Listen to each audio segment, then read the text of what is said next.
Vishwabrahmana cooperative federation, విశ్వబ్రాహ్మణులు. అసలు విశ్వబ్రాహ్మణులు మనకు పంచకర్మలు పంచదాయలు ఉంటారు, శిల్పులు ఉంటారు, వడ్రంగి ఉంటారు, స్వర్ణకారులు ఉంటారు, ఆ తర్వాత మన కంచెరోళ్ళు ఉంటారు, ఆ తర్వాత ఇంకా చిత్రకారులు, ఈ 5 పంచదాయలు ఉంటాయి. వడ్ల కమ్మరి, తర్వాత అవసలోళ్ళు, తర్వాత ఇంకో 2 కులాలు శిల్పులు, ఆ తర్వాత చిత్రకారులు వీళ్ళు ఉంటారు.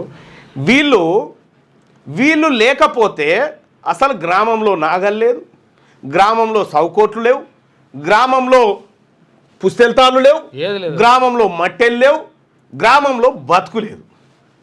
ఇటువంటి గ్రామాన్ని బ్రతికించినటువంటి విశ్వబ్రాహ్మణ బిడ్డలకు కేసీఆర్, రేవంత్ రెడ్డి ఇద్దరు కలిసి చేసిన మోసం లెక్కలు ఇగో ఏడున్నాయి. మొత్తం విశ్వబ్రాహ్మణులకు తెలంగాణ రాష్ట్రం వచ్చిన 2014 నుంచి 2024 మొన్నటి దాకా 10 ఏళ్లలో రేవంత్ రెడ్డి ముఖ్యమంత్రి అయినాక కూడా విడుదల చేసిన బడ్జెట్ ఎంత? మీకు 92 కోట్ల 11 లక్షల రూపాయల సొమ్ము మీకు ఇస్తున్నామా? మరి మీరు ఎట్లా తీసుకుపోతారో దీన్ని? జాగ్రత్త. 92 కోట్ల 11 లక్షలు ఇస్తున్నామా విశ్వబ్రాహ్మణులకు అని చెప్పారు.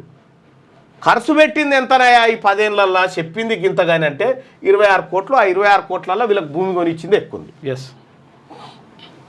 ఇక్కడ విశ్వబ్రాహ్మణులకు విడుదల చేసిన సొమ్ము 92 కోట్లు అయితే ఖర్చు చేసింది 26 కోట్లు. విశ్వబ్రాహ్మణుల సొమ్ము 65 కోట్ల రూపాయలు దిగమింగిరి దొంగలు.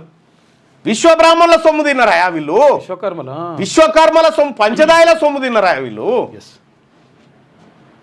కమ్మరి కొలిమికాడ, వడ్రంగి పనికాడ,